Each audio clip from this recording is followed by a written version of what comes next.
الشيطان الرجيم بسم الله الرحمن الرحيم الحمد لله رب العالمين والصلاة والسلام على أشرف الأنبياء والمرسلين سيدنا محمد وعلى آله وصحبه أجمعين سبحانك لا علم لنا إلا ما علمتنا إنك أنت العليم الحكيم قال رب اشرح لي صدري ويسر لي أمري واحلل عقدة من لساني يفقه قولي أما بعد Muslimin dan muslimat, hadirin dan hadirat yang dirahmati Allah Subhanahu wa taala sekalian.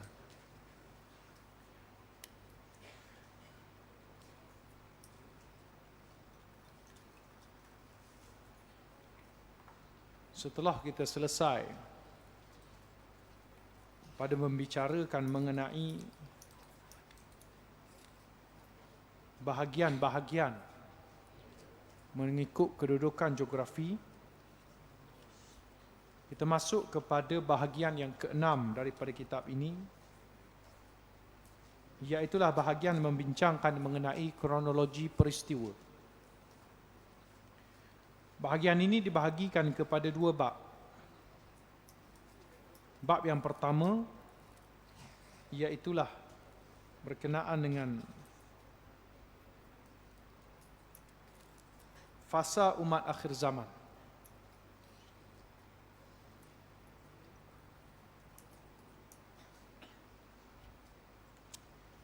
Setelah dibahaskan lokasi mengenai hadis-hadis yang berkaitan dengan lokasi hadis-hadis akhir zaman dalam bahagian-bahagian terdahulu, fokus pada bahagian ini pula akan menjurus kepada susunan masa ataupun kronologi tanda-tanda akhir zaman. Sengaja bab ini diletakkan pada bahagian akhir buku supaya pembaca menjinakkan diri dahulu dengan hadis-hadis akhir zaman yang banyak. Walaupun ianya disusun mengikut lokasi, tetapi banyak juga didatangkan hadis-hadis eskatologi yang tidak berkaitan dengan lokasi, supaya pembaca mendapat gambaran yang lebih jelas mengenai sesuatu peristiwa.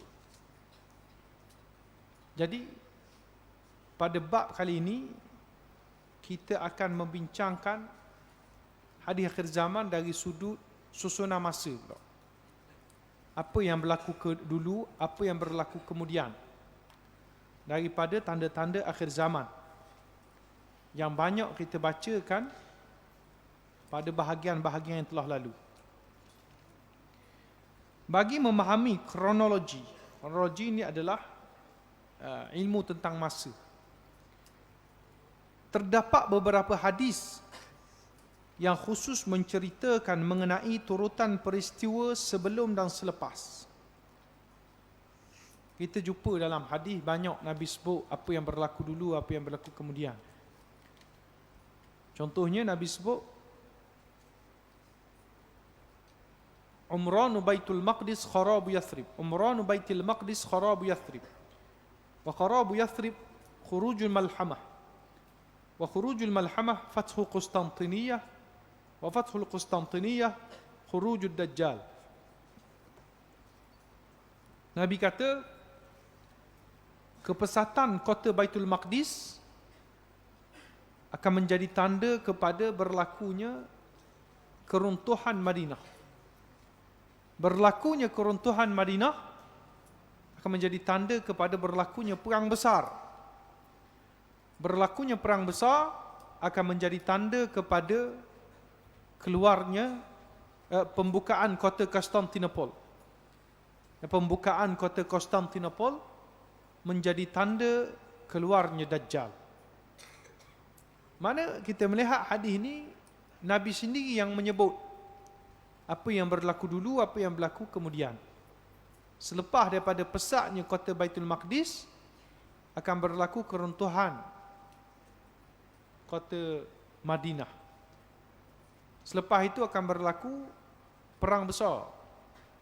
Kemudian akan berlaku Konstantinopel ditakluk. Dan akhir berlaku keluarnya Dajjal.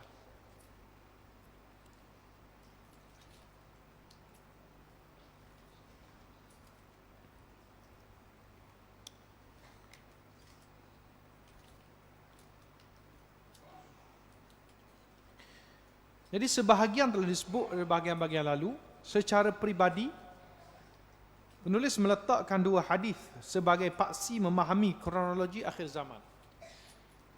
Mungkin kita tidak akan jumpa dalam mana-mana kitab lain yang cuba untuk memahami hari akhir zaman dari sudut kronologi sebagaimana yang dilakukan dalam buku ini. Buku ini menjadikan dua hadis sebagai paksi memahami kronologi akhir zaman. Hadis yang pertama adalah seperti berikut.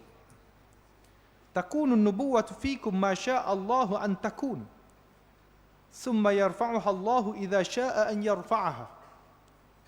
Thumma takunu khilafatun ala minhajin nubuwwah. Fatakunu ma syaa Allahu an takun. Thumma yarfa'uha idza syaa an yarfa'aha. Thumma takunu mulkan 'adha. Fatakunu ma syaa Allahu an takun.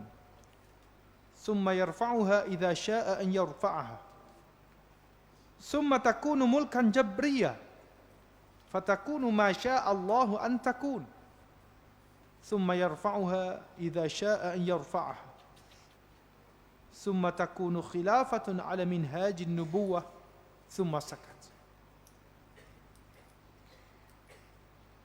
Berlalu ataupun berlaku masa kenabian pada kalian selama yang Allah Subhanahu wa taala kehendaki. Allah Subhanahu wa taala mengangkat dan menghilangkannya pada kemudiannya ketika Allah Subhanahu wa taala menghendaki. Lalu tiba ada masa khilafah di atas manhaj nubuwah selama Allah Subhanahu wa taala kehendaki. Kemudian Allah Subhanahu wa taala mengangkatnya ketika Allah Subhanahu wa taala menghendaki. Lalu tiba masa kerajaan yang menggigit selama yang Allah Subhanahu wa taala kehendaki. Kemudian Allah Subhanahu wa taala mengangkatnya ketika Allah Subhanahu wa taala menghendaki. Lalu akan tiba masa raja yang dipaksa selama yang Allah Subhanahu wa taala kehendaki. Kemudian Allah Subhanahu wa taala mengangkatnya ketika Allah Subhanahu wa taala menghendaki. Lalu akan tiba lagi masa kekhilafahan di atas manhaj nubuwah. Hadis riwayat Ahmad. Jadi Nabi sebut akan berlaku beberapa fasa pemerintahan umat Islam. Hadis ini boleh dianggap faksi utama dalam memahami perjalanan umat manusia dari awal hingga ke akhir, kerana ia merangkumi sejarah kewujudan manusia sejak Nabi Adam AS. Secara kasarnya Nabi SAW membahagikan kepada 5 fasa. Yang pertama, fasa kenabian. Fasa kenabian bermula daripada manusia pertama, Nabi Adam AS, dilahirkan hinggalah kewafatan Rasulullah sallallahu alaihi wasallam tahun ke-11 Hijrah bersamaan 632 Masihi. Jadi bila Nabi kata takun nubuwatu fikum, akan berlaku zaman kenabian. Tempoh Allah utuskan nabi-nabi ini kepada kaum-kaum yang tertentu bermula daripada zaman Nabi Adam. Nabi Adam sendiri adalah seorang nabi. Kemudian bersambung dengan nabi-nabi seterusnya. Ada yang kita hafal, yang wajib untuk kita ketahui sebanyak 25 orang. Ada yang tak wajib kita ketahui, tetapi ia wujud. Nabi yang terkeluar daripada 25 orang ni. Nabi Khadir, Nabi Yusha. Nabi-nabi yang ramai yang direkodkan dalam nas-nas yang tidak mutawatir. 25 orang ni Bukan maksudnya 25 orang je Nabi. Bukan maksud 25 orang je Rasul. Ada ramai lagi. Dalam hadis sebut ratus-ratus. Ada riwayat kata ribu-ribu jumlah Rasul, jumlah Nabi ni ratus-ratus, ribu-ribu. Tapi yang Tuhan ceritakan secara jelas dalam Al-Quranul Karim, kalau kita bilang hak jelas-jelas Tuhan kata dia ni Nabi, 25 orang ni. Sebab itulah kita ngapa 25 je. Menolak salah seorang di antara Nabi-Nabi ni bererti menolak Al-Quran. Bila menolak Al-Quran, tolak Allah. Bila tolak Allah, tak ada benda lah kita. Sebab itulah ini 25 orang Nabi yang wajib kita percaya, yang wajib kita beriman dengannya. Sebab Tuhan kabur. Ada pun Nabi-Nabi yang lain. Nabi Khadir ada dalam Quran. Tapi bukan sekadar Tuhan tak beritahu dia ni Nabi ataupun tidak, nama dia pun tidak disebut.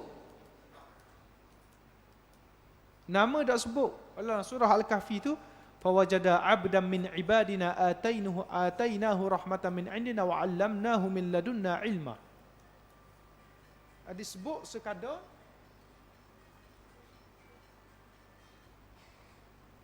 apa nama ni? Nabi Musa berjumpa dengan hamba daripada hamba-hamba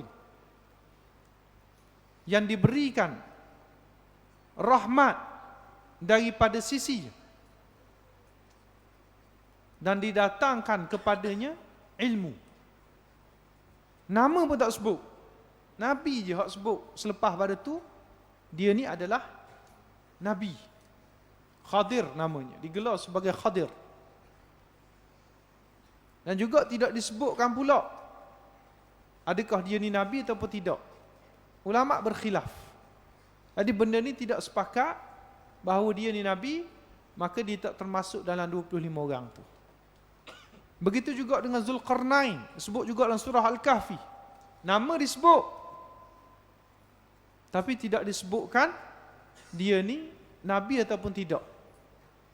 Jadi khilaf ulama, tak masuk 25 orang. Hak jelas-jelas hak Nabi Tuhan sebut, contohnya wa anna Idrisa innahu kana nabiyya. Idris itu adalah Nabi, Tuhan sebut direct dalam Al-Quran. Maka tak ada takwilan lagi, kita kena wajib percaya Nabi Nuh itu, Nabi Idris itu adalah seorang Nabi. Jadi tempoh perjalanan Nabi ini bermula Nabi yang pertama, dan juga dia manusia pertama, Nabi Adam alaihissalam, lahirkan keturunan selepas pada itu, sehinggalah kepada Nabi kita yang terakhir. Tidak ada lagi Nabi dengan syariat baru selepas baginda sallallahu alaihi wasallam. Nabi kata, ana akhirul anbiya, aku adalah Nabi yang terakhir. Tak ada Nabi dah lepas dia. Tak ada Nabi dah. Siapa-siapa hak mendakwa Nabi, siapa-siapa hak kata dia terima wahyu, kemudian dia kata Tuhan perintahkan dia begini-begini itu, maka itu adalah tanda yang paling jelas itu adalah ajaran yang sesat, bercanggah dengan akidah kita. Tak ada orang Nabi melainkan Nabi Muhammad sallallahu alaihi wasallam, itu Nabi terakhir. Bahkan bila Tuhan kata pada akhir zaman nanti Nabi Isa akan turun bagi membunuh Dajjal, maka dia tidak akan lagi membacakan Injilnya. Dia akan bawa ajaran Nabi Muhammad sallallahu alaihi wasallam. Kalau ada Nabi yang turun selepas Nabi Muhammad pun, contoh Nabi Isa ni. Dan setengah riwayat kata, contohnya Imam Al-Qurtubi, dia mengatakan bila keluarnya Dajjal, Nabi Khadir akan muncul dan berhadapan dengan Dajjal. Nabi-Nabi ni dak ajak orang untuk ikut dia. Nabi-Nabi ni tetap kekalkan umat ini sebagai umat Muhammad. Kalau kita jumpa Nabi yang lain, bawa ajaran yang lain daripada ajaran Nabi Muhammad, bawa ajaran selain pada Al-Quran, bercanggah dengan hadis-hadis Nabi Muhammad sallallahu alaihi wasallam, maka itu sebenarnya bukan nabi, itu pelawak, itu ajaran sesat. Maka sabda Rasulullah sallallahu alaihi wasallam, kanat banu Israil tasusuhumul anbiya kullama halaka nabiyyun khalafahu nabiy wa innahu la nabiyya ba'di wa sayakunu khulafa fayakthurun. Habis kata urusan politik Bani Israel dipimpin oleh nabi-nabi mereka. Setiap kali binasa seorang nabi akan diganti oleh nabi yang lain. Sesungguhnya tidak ada nabi lagi selepasku, akan tetapi akan muncul khalifah-khalifah yang ramai. Hadis riwayat Bukhari dan Muslim.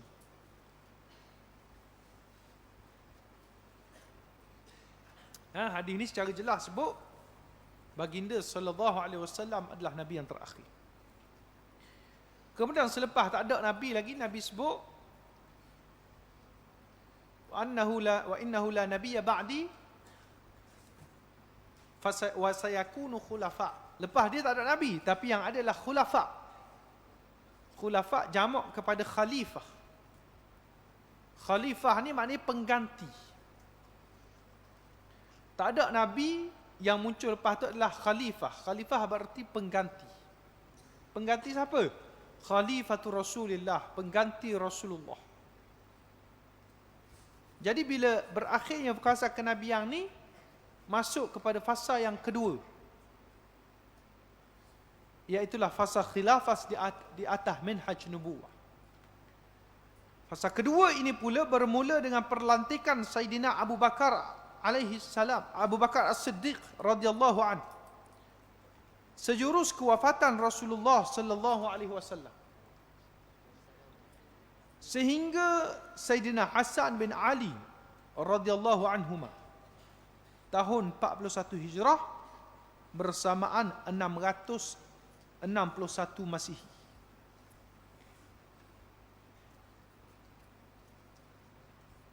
Fasa ini digelar Khilafah Ar-Rashidah yang wajib dipatuhi. Sabda Rasulullah sallallahu alaihi wasallam, "Fa'alaikum bisunnati wa sunnatil khulafa'ir rasyidin al-mahdiyyin." Maka wajiblah kamu mengikut sunnahku dan sunnah khalifah-khalifah ar-rasyidin yang matang lagi diberi petunjuk. Jadi lepas pada Nabi habis dah, bermula fasa manusia yang bukan Nabi memimpin umat. Bermula dengan Sayyidina Abu Bakar As-Siddiq. Nabi wafat je, terus orang-orang Islam buat perbincangan di Madinah, di Saqifah Bani Sa'adah. Orang-orang Ansar terlebih dahulu sedar bahawa umat Islam perlu pemimpin. Nabi tak ada, kok mana kena cari pengganti. Maka Bani Sa'adah ni sudah bersedia nak latih pemimpin mereka untuk jadi pemimpin. Mendengarkan perkara ni, Sayyidina Abu Bakar dan Sayyidina Umar tinggal sekejap jasad Nabi yang telah meninggal tu, pergi ke Saqifah Bani Sa'adah, lari laju kuda, kerana orang duk berkumpul dan latih pemimpin baru ni. Abu Bakar dan Umar kemudian menjelaskan tentang hukum perlantikan pemimpin. Nabi kata, a'immatu min Quraisy, pemimpin kena latih daripada orang Quraisy. Tak boleh latih pada orang Madinah. Orang Madinah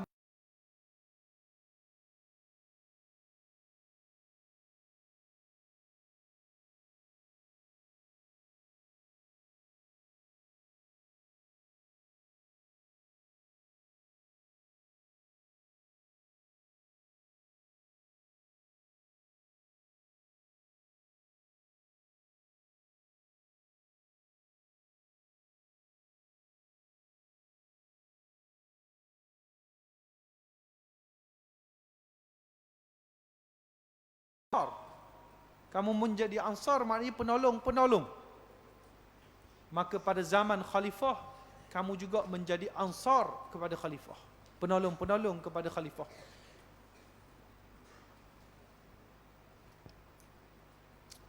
Jadi alhamdulillah, umat Islam pada ketika itu akur, walak kepada agama Islam, tidak mempertahankan kepentingan untuk menjadi pemimpin, walaupun mereka ada alasan untuk meminta jawatan itu. Maka bila dicadangkan seorang demi seorang, akhirnya orang bersetuju dengan pandangan Saidina Umar, mencalonkan Abu Bakar sebagai pemimpin pertama orang Islam. Pandangan ini dipersetujui oleh penduduk Saqifah Bani Sa'dah.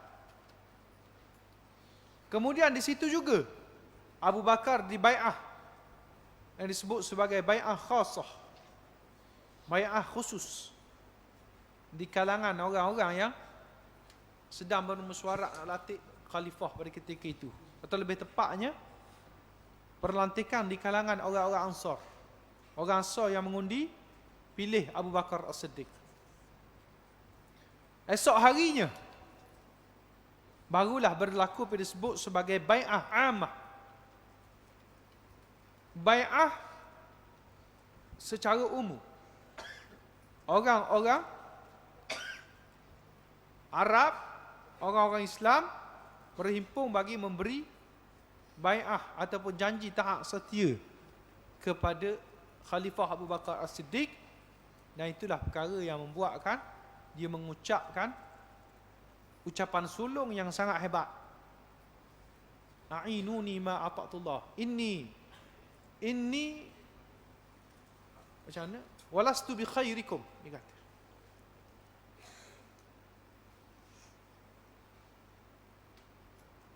Abu Bakar kata, aku telah dilantik. Inni wulitu alaikum walastu bi khairikum. Aku telah dilantik untuk jadi pemimpin ke atas kamu, tapi aku bukanlah orang terbaik daripada kalangan kamu. Ada lagi orang molek-molek. Ini perkataan rendah diri Saidina Abu Bakar. Sedangkan dari sudut fadilat tak ada lah manusia paling mulia sekali selain pada Saidina Abu Bakar. Tapi kerana dia merendah diri, dia kata aku bukanlah orang yang terbaik. Lepas Saidina Abu Bakar, dia ganti dengan Saidina Umar. Saidina Abu Bakar 2 tahun lebih mengetah. Ganti Saidina Abu Bakar lebih kurang 10 tahun. Kemudian ganti dengan Saidina Uthman 12 tahun. Kemudian ganti dengan Saidina Ali lebih kurang 4 tahun. Kemudian Saidina Hasan bin Ali beberapa bulan. Itulah fasa yang disebut oleh ulama sebagai Khulafa Ar-Rashidin. Khulafah yang Nabi suruh ikut mereka. Ikut kaedah kita, kalau tidak ada nas daripada agama, daripada Al-Quran tak ada nas kata apa-apa, tengok hadis tak ada kata apa-apa, kita kena tengok pula zaman Saidina Abu Bakar macam mana, Saidina Umar kata apa, Saidina Osman buat macam mana. Itu juga adalah sunnah yang wajib kita ikut. Nabi kata, kamu wajib ikut sunnah aku, ikut sunnah khulafah-khulafah selepas pada aku. Fasa ditetapkan fasa pemerintahan Khulafa Ar-Rashidin sehingga Sayyidina Hasan kerana menggenapkan tempoh 30 tahun bertepatan dengan hadis Nabi sallallahu alaihi wasallam. Nabi sebut khilafah di kalangan umat aku ni ada lebih kurang 30 tahun. 30 tahun.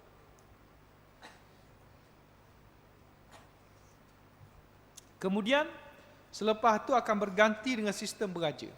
Hadis riwayat Tirmizi. Benda ni sudah dikira secara tepat oleh Dr. Abdul Fattah Salah Al-Khalidi. Dia ada kitab Khilafah Ar-Rashidah. bainal istikhlaf ila al-istishhad. Kitab dia bahas tentang perlantikan dan kesyahidan setiap khulafah ar-rasyid. Dan dia kira-kira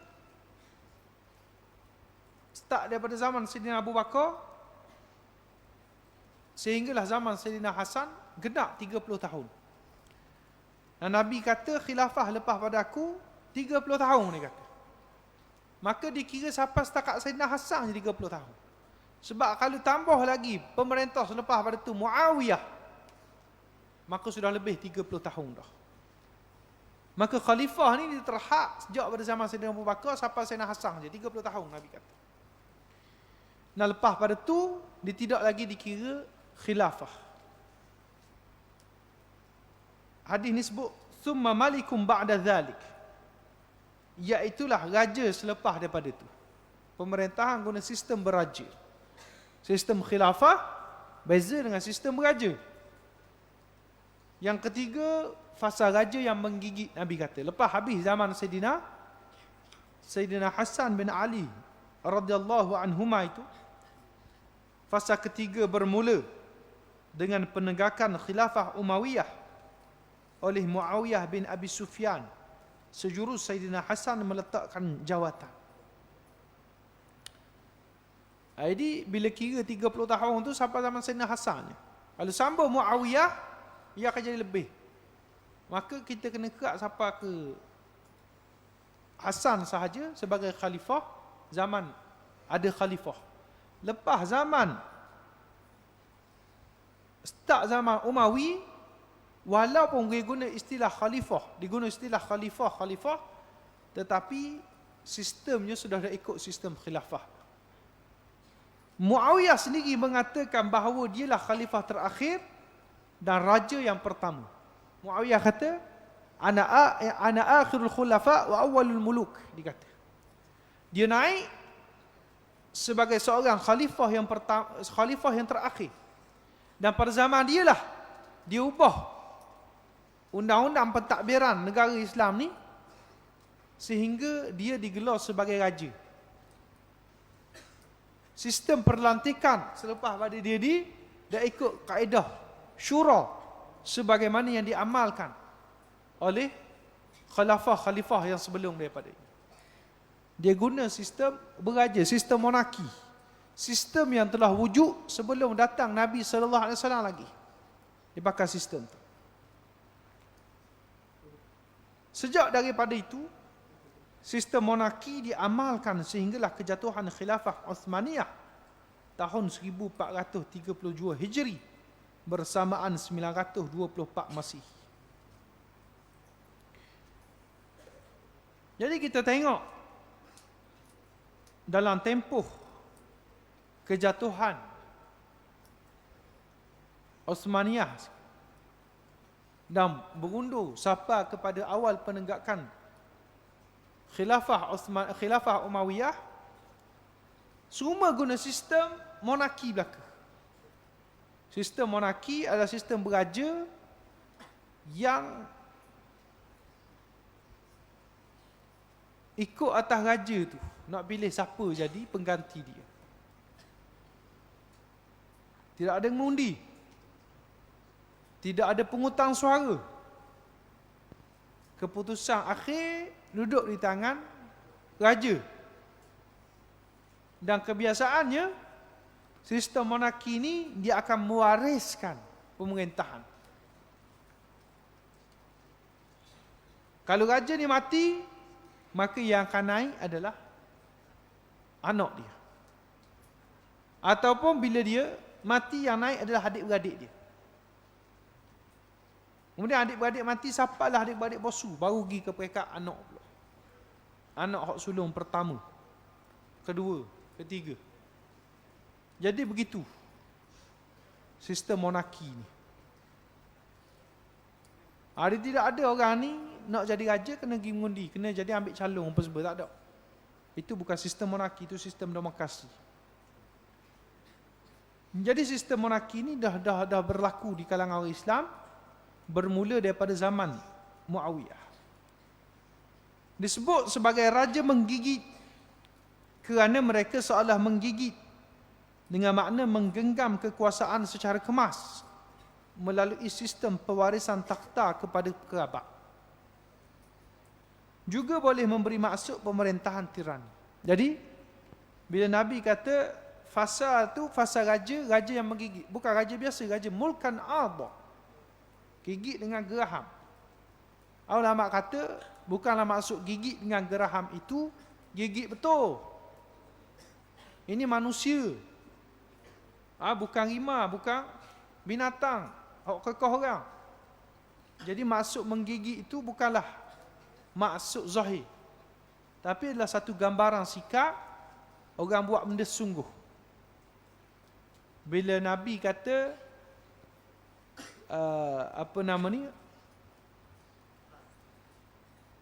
pertahankan sunnah Nabi ketika di akhir zaman, Nabi suruh pertahankan sunnah dia. Nabi kata addu 'alaiha bin nawajis, gigitlah ia dengan gigi geraham kamu. Nabi suruh kita gigit betul-betul. Maknanya gigit ni menggambarkan kesungguhan. Gigit ni menggambar kesungguhan. Kalau kita tahan sakit sungguh sangat, kita akan kacik gigi.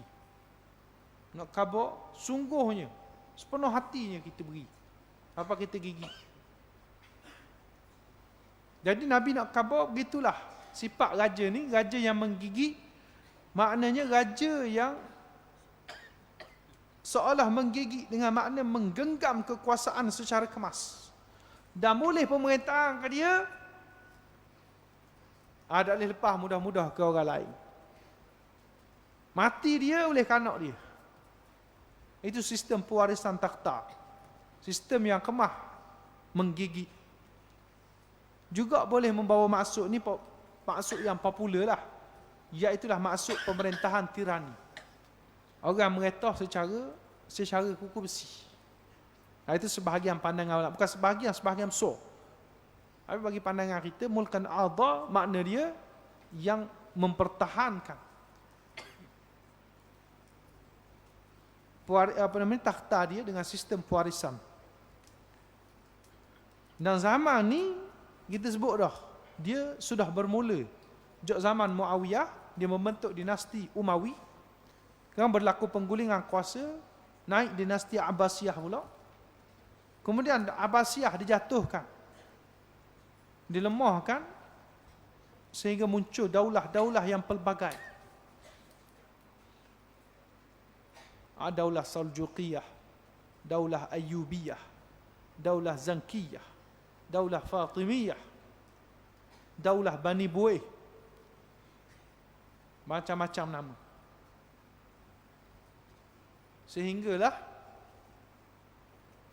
yang terakhir adalah Khilafah Uthmaniyah. Nama khilafah, nama je khilafah, tapi sistem dia bukan khilafah.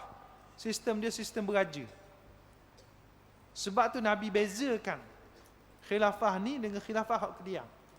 Nabi kata zaman khilafah hak ikut manhaj dia ni, khilafah ala minhaj nubuwah ni 30 tahun tu je. Inilah yang betul-betul perintah, ikut perintah Al-Quran Al-Karim. Lepas pada tu dia sudah sistem beraja.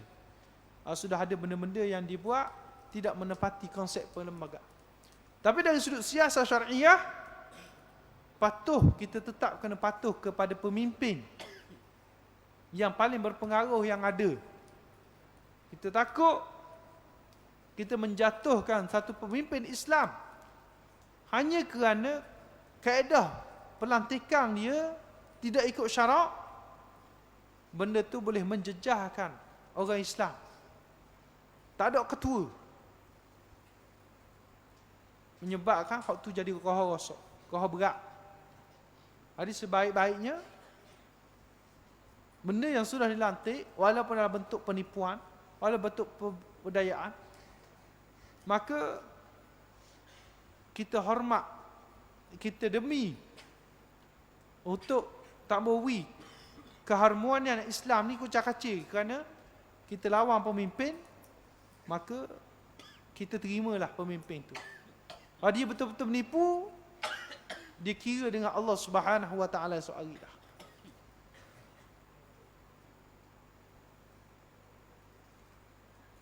Sebab tu khilafah Nabi Umawi ni, Muawiyah bin Abi Sufyan, ketika dia dipilih menjadi khalifah, keadaan pada ketika itu sangat kontroversi. Kalau ikut kepada kefahaman ulama-ulama tentang kaedah perlantikan Sayyidina Muawiyah itu, dia ikut syarat, boleh dipertikaikan, boleh jadi tak sah. Hari ni hebat Suruhanjaya Pendaftar Pertubuhan pula, ROS. Kalau buat sikit pemilihan yang dia ikut kaedah yang ditetapkan oleh ROS, maka boleh terbatal. Bukan terbatal mesyuarat tu, terbatal persatuan tu. Jadi zaman hak Nabi ajar kita, bila berlaku ada masalah ni, dan kita bimbang kalau kita lawan pemimpin yang naik secara salah ni, boleh menyebabkan keadaan lebih huru-hara, lebih susah pada orang Islam, maka yurtafa fi nihayah ma la yurtafar fi bidayah. Ada benda-benda yang Tuhan tidak ampun kalau kita buat benda ni dari awal, tapi bila benda tu berlaku dah, dibenarkan untuk kita buat. Dia panjang perbahasan fiqhnya, tapi mudah cerita. Fasa raja yang menggigit ini, dia bermula zaman Muawiyah dan berakhir dengan zaman Uthmaniyah. Dan benda itu sudah berlalu. Tiga fasa dah kita baca. Fasa kenabian, fasa khilafah ala minhaj nubuwah, dan juga fasa raja yang menggigit.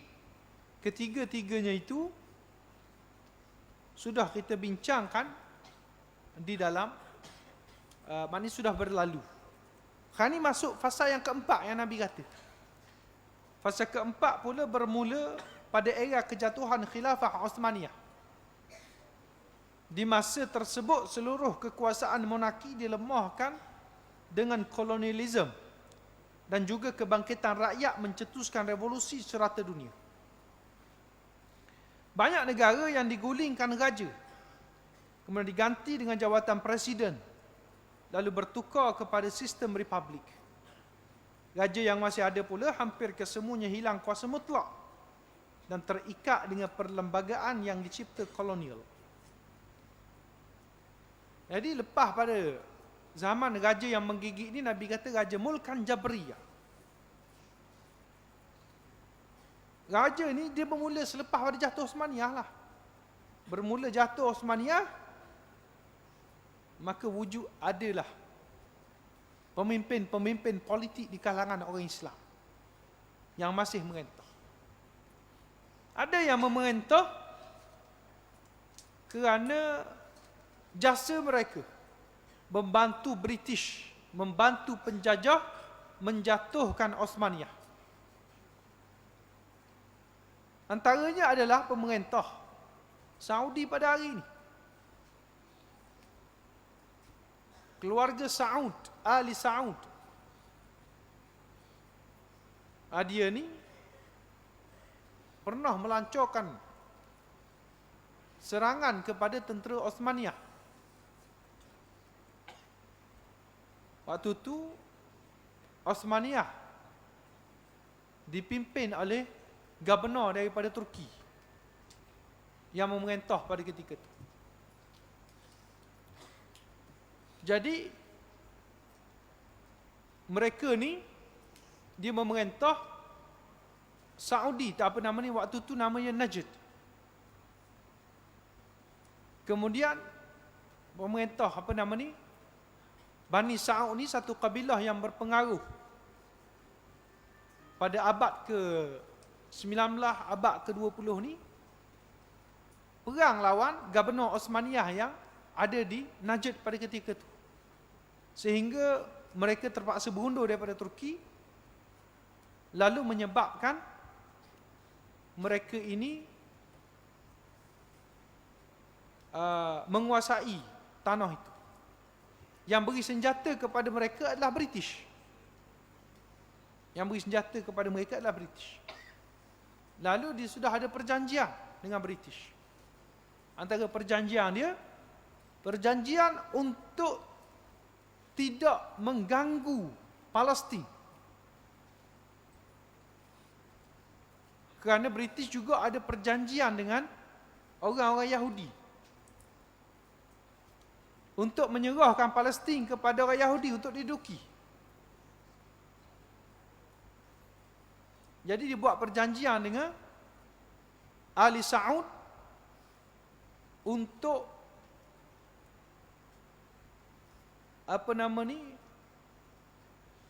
buat perjanjian dengan Ali Saud supaya tidak kacau Palestin ni. Kalau tak kacau Palestin, beri kepada orang Yahudi untuk duduk situ, maka kamu akan mendapat habuan jadi raja di Najd. Maka sebab itulah bila merdeka Najd ini, nama dia bertukar jadi Arab Saudi. Saudi ni merujuk kepada keluarga Al Saud ni, hak jadi pemimpin, pemerintah. Mula-mula Abdul Aziz Al Saud. Kemudian matinya Abdul Aziz ni beri kepada anak dia hak sulung. Mati hak sulung beri kepada nombor 2, nombor 3, nombor 4.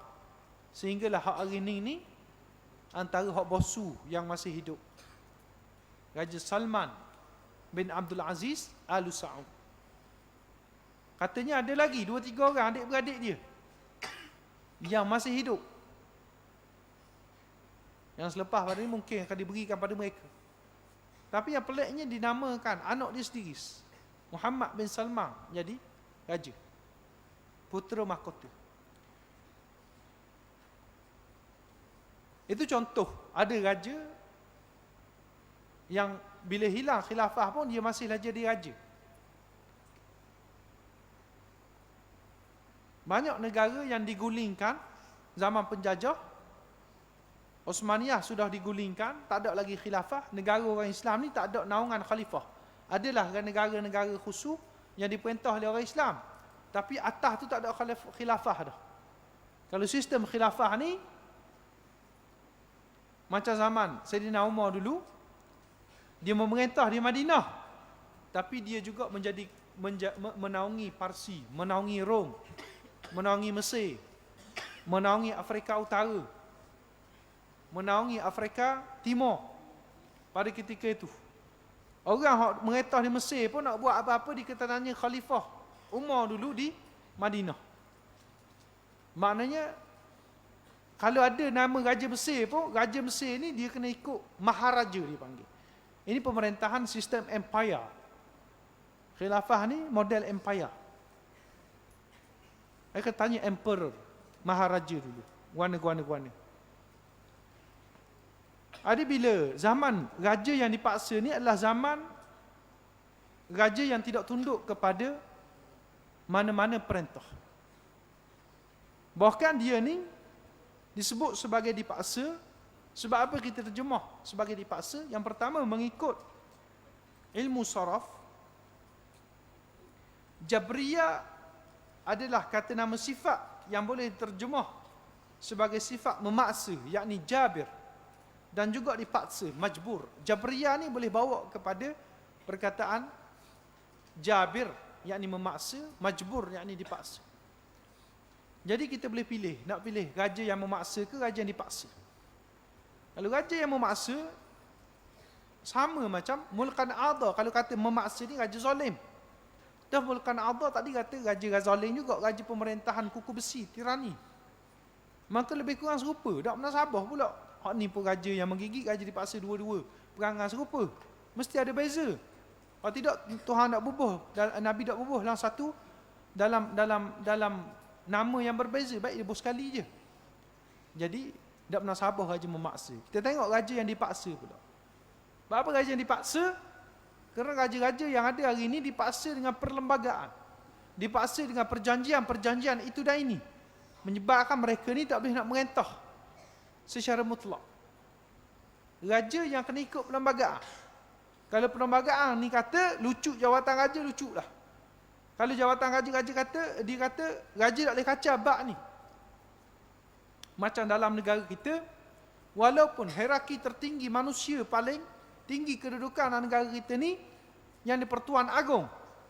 Di negeri kita, hierarki yang tertinggi adalah Sultan. Dulu yang Muhammad Mulia, Sultan Terengganu. Contohnya. Tapi, dia juga ada undang-undang yang dia kena patuh melalui undang-undang tubuh negeri. Ada peruntukan kepada raja-raja. Raja kena buat begini, raja buat begini. Apa benda yang ada kuasa raja dan benda yang kuasa menteri besar. Kuasa orang lain, bukan kuasa raja. Ada yang kuasa kerajaan pusat, bukan kuasa negeri. Ada perlembagaan telah memberikan hak kepada raja-raja pada zaman ini nak meretah kena ikut cara ni, cara ni. Maka tak boleh nak meraja lah. Nama raja pun mulkan jabriyah, raja yang dipaksa. Raja kena ikut. Jadi fasa itu zaman hari ini. Kita melihat lepas pada jatuh khilafah Uthmaniyah dan berakhir bila? Zaman raja yang dipaksa ni. Kita tengok ia berlaku lagi zaman hari ini dan akan terus berlaku sampai bila? Wallahu alam. Tapi masanya akan berakhir juga, akan datang fasa yang kelima. Mana konsep pemerintahan ini akan berakhir. Hal itu kita kena yakin. Dia akan mari fasa yang kelima, iaitulah thumma takunu khilafatan ala minhajin nubuwah. Akan muncul fasa khilafah di atas manhaj kenabian. Nabi sebut perkataan yang sama sebagaimana merujuk kepada zaman Sayyidina Abu Bakar, Umar, Uthman, Ali dan Sayyidina Hasan itu. Radhiyallahu anhum ajma'in. Mana akan berulang balik zaman ni, tapi bukan sahabat. Ini orang lain pula orang mari meretah. Tapi sistem sama. Sistem guna sistem khilafah, sistem syura naik, bukan sistem pewarisan kepada anak beranak sebagainya. Benda diperbetulkan. Maka ini kita akan bahas dengan lebih lanjut dalam huraian yang akan datang. Cukup sekadar ini dulu. Segala apa yang baik daripada Allah Subhanahu wa taala, apa yang lemah, apa yang kurang datang kelemahan di saya sendiri, saya minta maaf banyak-banyak kalau salah ada silap. Aqulu qali hadza wa astaghfirullah li wa lakum. Assalamualaikum warahmatullahi wabarakatuh.